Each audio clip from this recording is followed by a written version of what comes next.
Comment l'abbé Ratzinger concevait-il son rôle au conciliabule Vatican II?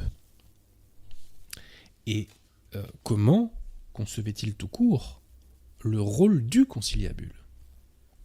Alors, citation de Ratzinger, tirée de son livre Le sel de la terre: « Mon impulsion fondamentale, précisément au concile, a toujours été de dégager le cœur même de la foi de dessous les couches sclérosées et de donner à ce cœur force et dynamisme. » Donc de dégager le cœur même de la foi de dessous les couches sclérosées. Donc à l'entendre, à le lire, l'Église catholique a accumulé des couches sclérosées sur la foi au fil des siècles.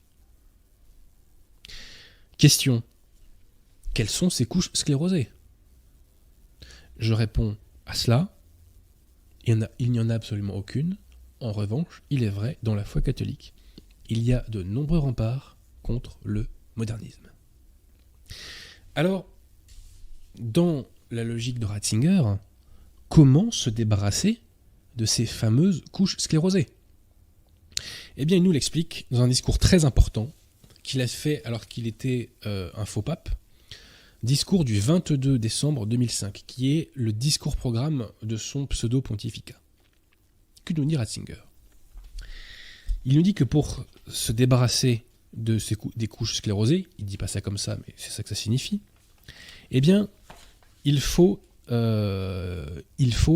placer la foi, citation, dans une relation positive avec la forme de raison dominante de son époque. Ratzinger nous évoque un pseudo-précédent. Il nous dit qu'au XIIIe siècle, la pensée aristotélicienne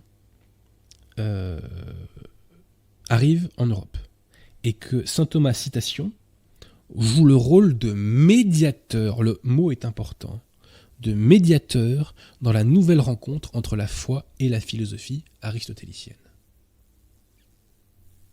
Donc Ratzinger nous dit que le concile doit poursuivre ce mouvement de saint Thomas et qu'il doit, à son tour, concilier la foi catholique avec la philosophie moderne, avec les Lumières, avec le kantisme, etc. Donc la foi évolue, selon Ratzinger, à coup d'adaptation, à coup de conciliation avec les philosophies dominantes du moment, avec ce qu'il appelle la forme de raison dominante de son époque. Vous voyez. Il nous le dira d'ailleurs dans un discours de 2005 à Subiaco, il nous dit: le concile a remis en évidence cette correspondance profonde entre le christianisme et les Lumières, qui avaient été condamnées par Paul VI, par Pie VI, excusez-moi, essayant d'arriver à une véritable conciliation entre l'Église et la modernité, qui est le grand patrimoine que doivent sauvegarder chacun des deux partis. Donc, on le voit, Ratzinger nous dit, il faut concilier la foi, entre guillemets, avec la philosophie dominante du moment. Et là, il nous faut détruire tout de suite ce sophisme. Saint Thomas n'a pas concilié la foi avec la pensée aristotélicienne. Saint Thomas a purifié par la foi la philosophie aristotélicienne. C'est pas pareil. Qui dit médiateur, qui dit conciliation, dit concession réciproque. Saint Thomas n'a fait faire aucune concession à la foi catholique. En revanche, il a fait faire beaucoup de concessions à la pensée aristotélicienne. Voyez ? Donc non, saint Thomas n'était pas un médiateur, saint Thomas n'était pas un conciliateur, saint Thomas était un purificateur. Et il a contribué avec d'autres à bâtir donc cette philosophie scolastique qui est la vraie philosophie, car c'est la philosophie qui est collée au réel, qui est modelée au réel et qui donc est respectueuse de la création du bon Dieu. Contrairement à la fausse philosophie qui justement, elle, ne respecte pas le réel.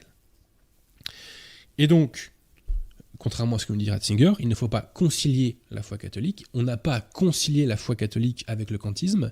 D'une part, parce qu'on n'a pas à concilier tout court, et a fortiori, on n'a pas à concilier avec le faux, puisque la philosophie kantiste, ainsi que les Lumières, etc., sont fausses. Bon. Donc je le répète, saint Thomas n'a rien concilié, saint Thomas a purifié. Bon. Dans ce même discours-programme, donc Ratzinger nous dit que le Concile devait définir de façon nouvelle le rapport entre l'Église et l'époque moderne. Je crois qu'il dit même que le conciliabule est un oui fondamental à l'époque moderne. Voilà. Alors, comment bâtir cette nouvelle relation avec le monde moderne ? Pierre Tirmont, est-ce que vous pouvez afficher, s'il vous plaît, la citation numéro 1 ? Donc cette citation est toujours issue de ce fameux discours, programme de l'abbé Ratzinger, quand il se faisait appeler Benoît XVI. Je crois que pour suivre, il vaut mieux l'afficher celle-ci. C'est bon ? Alors, citation. Pour bâtir donc ce nouveau rapport à la modernité. Il est clair que cet engagement en vue d'exprimer de façon nouvelle une vérité déterminée exige une nouvelle réflexion sur celle-ci et un nouveau rapport vital avec elle. Il est également clair que la nouvelle parole ne peut mûrir que si elle naît d'une compréhension consciente de la vérité exprimée, et que, d'autre part, la réflexion sur la foi exige également que l'on vive cette foi. Synthétisons ce que nous dit Ratzinger. Alors je précise que là, d'abord, il y a un vocabulaire typiquement moderniste. Rapport vital, par exemple, c'est un vocabulaire typiquement moderniste, puisque la vie est un synonyme d'évolution pour les modernistes. Compréhension consciente de la vérité exprimée. Pareil, ça c'est du jargon moderniste, si vous voulez. Bon. Il n'y a pas de compréhension consciente du moment donné. Non. L'Église a toujours eu une compréhension parfaite des dogmes qu'elle enseigne, par définition. Bon. Alors donc, synthétisons ce que nous dit là Ratzinger. Il nous dit que donc un nouveau rapport vital, c'est-à-dire une nouvelle pratique religieuse, une évolution dans la pratique religieuse, conduit à une nouvelle réflexion sur la foi, à une nouvelle compréhension consciente de la vérité, et ceci aboutit à une nouvelle expression de la foi. Et c'est comme ça qu'on en arrive à ce nouveau rapport avec la modernité.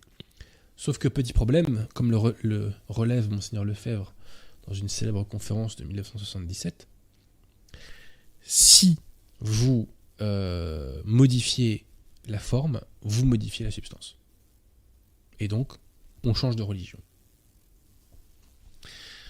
Pierre Tirmont, est-ce que vous pouvez mettre la citation numéro 2, s'il vous plaît ? Donc, je répète que l'abbé Ratzinger nous dit là que la vie fait évoluer la conscience et que la conscience fait évoluer la foi. C'est typiquement le processus moderniste. C'est le processus par excellence par lequel les modernistes font entre guillemets évoluer le dogme. Donc on se débarrasse de ces fameuses couches sclérosées dont nous parle Ratzinger en faisant évoluer le dogme. Est-ce que la deuxième citation est affichée, Pierre Tirmont ? Merci à vous.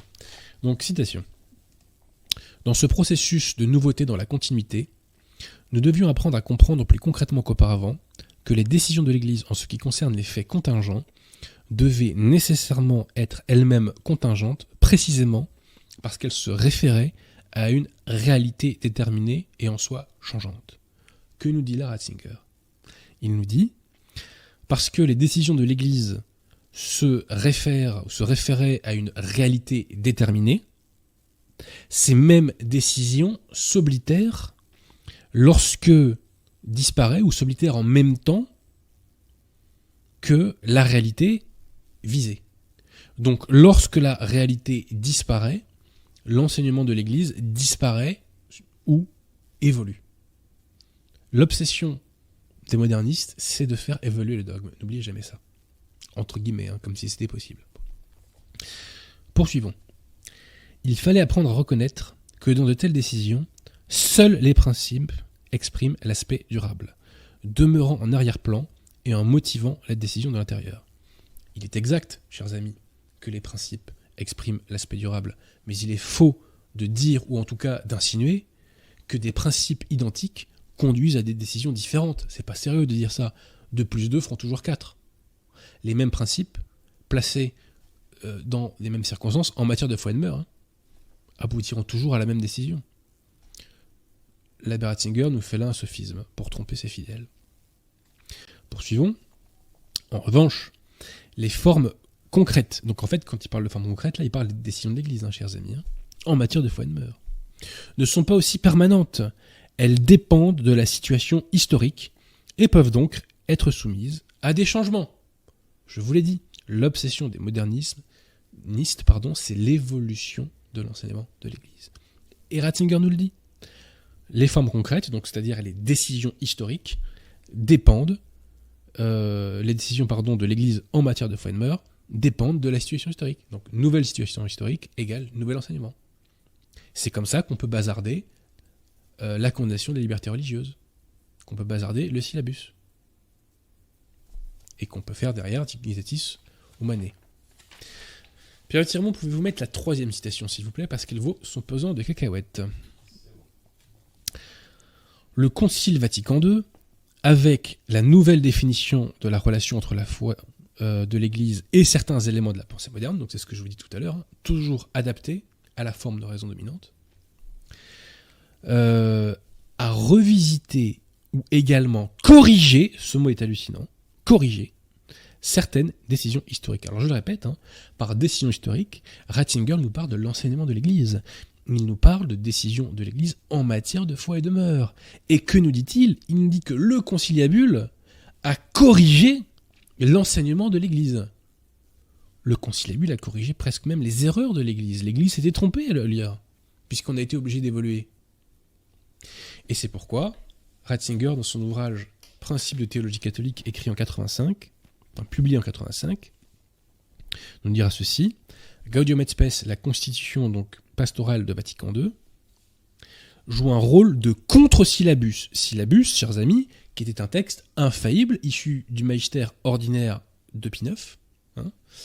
Le Gaudium et Spes joue un rôle de contre-syllabus dans la mesure où il représente une tentative pour une réconciliation officielle de l'Église avec le monde tel qu'il était devenu depuis 1789.